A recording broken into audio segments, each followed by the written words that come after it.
Profetas y Reyes, capítulo 13. ¿Qué haces aquí? Aunque el lugar del monte Horeb al cual Elías se había retirado era un sitio oculto para los hombres, era conocido por Dios, y el profeta, cansado y desalentado, no fue abandonado para que luchase solo con las potestades de las tinieblas que le apremiaban. En la entrada de la cueva donde Elías se había refugiado, Dios se encontró con él por medio de un ángel poderoso enviado para que averiguase sus necesidades y le diese a conocer el propósito divino para con Israel. Mientras Elías no aprendiese a confiar plenamente en Dios, no podía completar su obra en favor de aquellos que habían sido seducidos al punto de adorar a Baal. El triunfo señalado que había alcanzado en las alturas del Carmelo había preparado el camino para otras victorias aún mayores, pero la amenaza de Jezabel había desviado a Elías de las oportunidades admirables que se le presentaban. Era necesario hacer comprender al hombre de Dios la debilidad de su posición actual en comparación con el terreno ventajoso que el Señor quería que ocupase. Dios preguntó a su siervo: ¿Qué haces aquí, Elías? Te mandé al arroyo Cherit y después a la viuda de Sarepta. Te ordené que volvieses a Israel y te presentases ante los sacerdotes idólatras en el monte Carmelo. Luego te ceñí de fortaleza para guiar el carro del rey hasta las puertas de Jezreel. Pero ¿quién te mandó a huir apresuradamente al desierto? ¿Qué tienes que hacer aquí? Con amargura en el alma, Elías exhaló su queja. Sentido he un vivo celo por Jehová Dios de los ejércitos, porque los hijos de Israel han dejado tu alianza, han derribado tus altares, y han muerto a cuchillo tus profetas, y yo solo he quedado, y me buscan para quitarme la vida.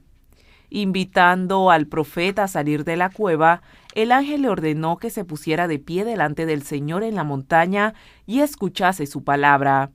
He aquí Jehová que pasaba, y en grande y poderoso viento que rompía los montes y quebraba las peñas delante de Jehová. Mas Jehová no estaba en el viento, y tras el viento un terremoto. Mas Jehová no estaba en el terremoto, y tras el terremoto un fuego. Mas Jehová no estaba en el fuego, y tras el fuego un silbo apacible y delicado. Y cuando lo oyó Elías, cubrió su rostro con su manto y salió y paróse a la puerta de la cueva. No fue mediante grandes manifestaciones del poder divino, sino por un silbo apacible, como Dios prefirió revelarse a su siervo. Deseaba enseñar a Elías que no es siempre la obra que se realiza con la mayor demostración la que tiene más éxito para cumplir su propósito. Mientras Elías aguardaba la revelación del Señor, rugió una tempestad, fulguraron los relámpagos y pasó un fuego devorador. Pero Dios no estaba en todo eso. Luego se oyó una queda vocecita y el profeta se cubrió la cabeza en la presencia del Señor. Su petulancia quedó acallada, su espíritu enternecido y subyugado. Sabía ahora que una tranquila confianza y el apoyarse firmemente en Dios le proporcionarían siempre ayuda en tiempo de necesidad. No es siempre la presentación más sabia de la verdad de Dios la que convence y convierte el alma. Los corazones de los hombres no son alcanzados por la elocuencia ni la lógica, sino por las dulces influencias del Espíritu Santo que obra quedamente y sin embargo en forma segura para transformar y desarrollar el carácter. Es la queda vocecita del Espíritu de Dios la que tiene poder para cambiar el corazón.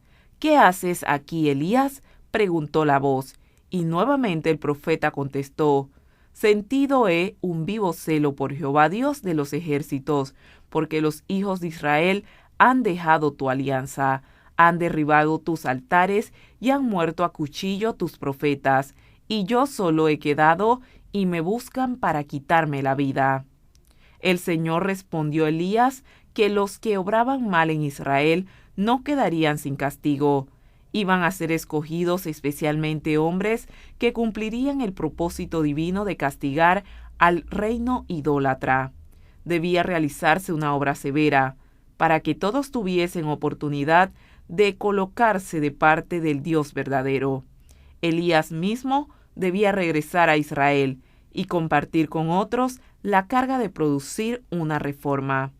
El Señor ordenó a Elías: «Ve, vuélvete por tu camino, por el desierto de Damasco, y llegarás y ungirás a Hazael por rey de Siria, y a Jehú, hijo de Nimsi, ungirás por rey sobre Israel, y a Eliseo, hijo de Safat, de Abel Maula, ungirás para que sea profeta en lugar de ti. Y será que el que escapare del cuchillo de Hazael, Jehú lo matará, y el que escapare del cuchillo de Jehú, Eliseo lo matará». Elías había pensado que él era el único que adoraba al verdadero Dios en Israel, pero el que lee en todos los corazones reveló al profeta que eran muchos los que a través de los largos años de apostasía le habían permanecido fieles. Dijo Dios: «Yo haré que queden en Israel 7,000, todas rodillas que no se encorvaron a Baal y bocas todas que no le besaron». Son muchas las lecciones que se pueden sacar de lo que experimentó Elías durante aquellos días de desaliento y derrota aparente, y son lecciones inestimables para los siervos de Dios en esta época, que se distinguen por una desviación general de lo correcto. La apostasía que prevalece hoy es similar a la que se extendió en Israel en tiempos del profeta. Multitudes siguen hoy a Baal al exaltar lo humano sobre lo divino, al alabar a los dirigentes populares, al rendir culto a Mamón y al colocar las enseñanzas de la ciencia sobre las verdades de la revelación. La duda y la incredulidad están ejerciendo su influencia nefasta sobre las mentes y los corazones, y muchos están reemplazando los oráculos de Dios por las teorías de los hombres. Se enseña públicamente que hemos llegado a un tiempo en que la razón humana debe ser exaltada sobre las enseñanzas de la palabra. La ley de Dios, divina norma de la justicia, se declara anulada. El enemigo de toda verdad está obrando con poder engañoso para inducir a hombres y mujeres a poner las instituciones humanas donde Dios debería estar y a olvidar lo que fue ordenado para la felicidad y salvación de la humanidad. Sin embargo, esta apostasía, por extensa que haya llegado a ser, no es universal. No todos los habitantes del mundo son inicuos y pecaminosos. No todos se han decidido en favor del enemigo. Dios tiene a muchos millares que no han doblado la rodilla ante Baal, muchos que anhelan comprender más plenamente lo que se refiere a Cristo y a la ley, muchos que esperan contra toda esperanza que Jesús vendrá pronto para acabar con el reinado del pecado y de la muerte. Y son muchos los que han estado adorando a Baal por ignorancia, pero con los cuales el Espíritu de Dios sigue contendiendo. Los tales necesitan la ayuda personal de quienes han aprendido a conocer a Dios y el poder de su palabra. En un tiempo como este, cada hijo de Dios debe dedicarse activamente a ayudar a otros, mientras los que comprenden la verdad bíblica procuren descubrir a los hombres y mujeres que anhelen luz. Los ángeles de Dios los acompañarán. A donde vayan los ángeles, nadie necesita temer avanzar. Como resultado de los esfuerzos fieles de obreros consagrados, muchos serán desviados de la idolatría al culto del Dios viviente. Muchos cesarán de tributar homenaje a las instituciones humanas y se pondrán intrépidamente de parte de Dios y de su ley. Muchos dependen de la actividad incesante de los que son fieles y leales, y por esta razón, Satanás hace cuanto puede para impedir que el propósito divino sea realizado mediante los obedientes. Induce a algunos a olvidar su alta y santa misión y hallar satisfacción en los placeres de esta vida. Los mueve a buscar la comodidad o a dejar los lugares donde podrían ser una potencia para el bien, y a preferir los que les ofrezcan mayores ventajas mundanales. A otros los induce a huir de su deber, desalentados por la oposición o la persecución, pero todos los tales son considerados por el cielo con la más tierna compasión. A todo hijo de Dios cuya voz el enemigo de las almas ha logrado silenciar, se le dirige la pregunta: ¿qué haces aquí? Te ordené que fueses a todo el mundo y predicases el Evangelio, a fin de preparar a un pueblo para el día de Dios. ¿Por qué estás aquí? ¿Quién te envió? El gozo propuesto a Cristo, el que le sostuvo a través de sacrificios y sufrimientos, fue el gozo de ver pecadores salvados. Debe ser el de todo aquel que le siga, el acicate de su ambición. Los que comprendan siquiera en un grado limitado lo que la redención significa para ellos y sus semejantes, entenderán en cierta medida las vastas necesidades de la humanidad. Sus corazones serán movidos a compasión al ver la indigencia moral y espiritual de millares que están bajo la sombra de una condenación terrible, en comparación con la cual los sufrimientos físicos resultan insignificantes. A las familias, tanto como a los individuos, se pregunta: ¿qué haces aquí? En muchas iglesias hay familias bien instruidas en las verdades de la palabra de Dios, que podrían ampliar la esfera de su influencia trasladándose a lugares donde se necesite el ministerio que ellas son capaces de cumplir. Dios invita a las familias cristianas para que vayan a los lugares obscuros de la tierra, a trabajar sabia y perseveradamente en favor de aquellos que están rodeados de lobreguez espiritual. Para contestar a este llamamiento se requiere abnegación. Mientras que muchos aguardan que todo obstáculo sea eliminado, hay almas que mueren sin esperanza y sin Dios. Por amor a las ventajas mundanales o con el fin de adquirir conocimientos científicos, hay hombres que están dispuestos a aventurarse en regiones pestilentes y a soportar penurias y privaciones. ¿Dónde están los que quieran hacer lo mismo por el afán de hablar a otros del Salvador? Si en circunstancias penosas, hombres de poder espiritual, apremiados más de lo que pueden soportar, se desalientan y abaten, si a veces no ven nada deseable en la vida, esto no es cosa extraña o nueva. Recuerden los tales que uno de los profetas más poderosos huyó por su vida ante la ira de una mujer enfurecida. Fugitivo, cansado y agobiado por el viaje, con el ánimo abatido por la cruel desilusión, solicitó que se le dejase morir. Pero fue cuando su esperanza había desaparecido y la obra de su vida se veía amenazada por la derrota, cuando aprendió una de las lecciones más preciosas de su vida. En la hora de su mayor flaqueza, conoció la necesidad y la posibilidad de confiar en Dios en las circunstancias más severas. Los que, mientras dedican las energías de su vida a una labor abnegada, se sienten tentados a ceder al abatimiento y la desconfianza, pueden cobrar valor de lo que experimentó Elías. El cuidado vigilante de Dios, su amor y su poder se manifiestan en forma especial para favorecer a sus siervos, cuyo celo no es comprendido ni apreciado, cuyos consejos y reprensiones se desprecian y cuyos esfuerzos por las reformas se retribuyen con odio y oposición. Es en el momento de mayor debilidad cuando Satanás asalta al alma con sus más fieras tentaciones.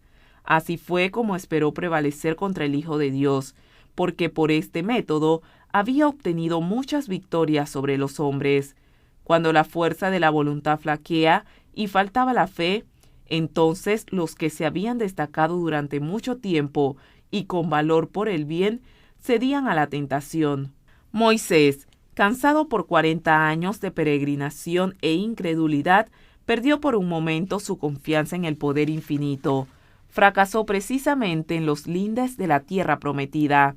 Así fue también con Elías, el que había mantenido su confianza en Jehová a través de los años de sequía y hambre, el que había estado intrépidamente frente a Acab, el que durante el día de prueba había estado en el Carmelo, delante de toda la nación como único testigo del Dios verdadero, en un momento de cansancio permitió que el temor de la muerte venciese su fe en Dios. Y así sucede hoy, cuando estamos rodeados de dudas y las circunstancias nos dejan perplejos o nos afligen la pobreza y la angustia, Satanás procura hacer vacilar nuestra confianza en Jehová. Entonces es cuando despliega ante nosotros nuestros errores y nos tienta a desconfiar de Dios y a poner en duda su amor. Así espera desalentar al alma y separarnos de Dios. Los que destacándose en el frente del conflicto se ven impelidos por el Espíritu de Dios a hacer una obra especial, experimentarán con frecuencia una reacción cuando cese la presión. El abatimiento puede hacer vacilar la fe más heroica y debilitar la voluntad más firme. Pero Dios comprende y sigue manifestando compasión y amor. Lee los motivos y los propósitos del corazón. Aguardar con paciencia, confiar cuando todo parece sombrío, es la lección que necesitan aprender los dirigentes de la obra de Dios. El cielo no los desamparará en el día de su adversidad. No hay nada que parezca más impotente que el alma que siente su insignificancia y confía plenamente en Dios. Y en realidad no hay nada que sea más invencible.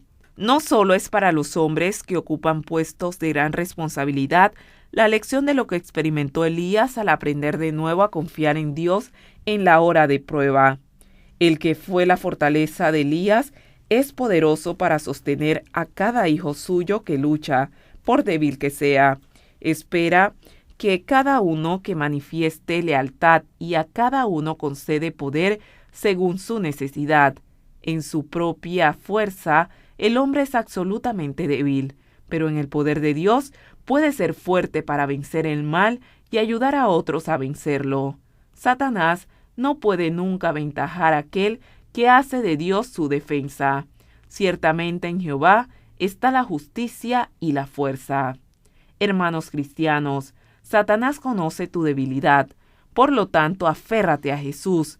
Permaneciendo en el amor de Dios, puedes soportar toda prueba. Solo la justicia de Cristo puede darte poder para resistir a la marea del mal que arrasa el mundo. Introduce fe en tu experiencia. La fe alivia toda carga y todo cansancio.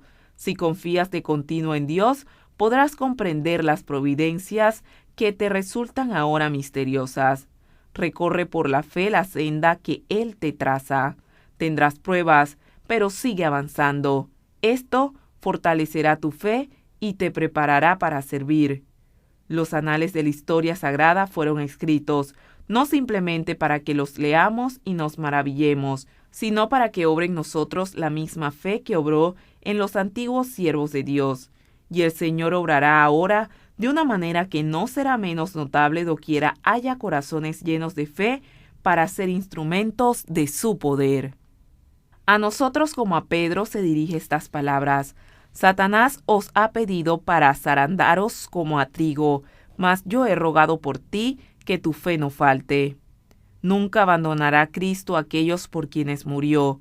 Nosotros podemos dejarle y ser abrumados por la tentación, pero nunca puede Cristo desviarse de un alma por la cual dio su propia vida como rescate. Si nuestra visión espiritual pudiese despertarse, veríamos almas agobiadas por la opresión y cargadas de pesar, como un carro de gavillas a punto de morir desalentadas. Veríamos ángeles volar prestamente en ayuda de todos estos seres tentados, para rechazar las huestes del mal que los rodean y colocar sus pies sobre fundamento seguro. Las batallas que se riñen entre los dos ejércitos son tan reales como las que entablan los ejércitos de este mundo, y son destinos eternos los que dependen del resultado del conflicto espiritual. En la visión del profeta Ezequiel aparecía como una mano debajo de las alas de los querubines. Esto tenía por fin enseñar a los siervos de Dios que el poder divino es lo que da éxito. Aquellos a quienes Dios emplea como sus mensajeros no deben considerar que la obra de Él depende de ellos. Los seres finitos no son los que han de llevar esta carga de responsabilidad. El que no duerme, el que está obrando de continuo para realizar sus designios, llevará adelante su obra. Él estorbará los propósitos de los hombres impíos, confundirá los consejos de aquellos que maquinan el mal contra su pueblo. El que es el Rey, el Señor de los ejércitos, está sentado entre los querubines y en medio de la lucha y el tumulto de las naciones, sigue guardando a sus hijos. Cuando las fortalezas de los reyes sean derribadas, cuando las saetas de la ira atraviesen los corazones de sus enemigos, su pueblo estará seguro en sus manos. Profetas y Reyes, capítulo 13,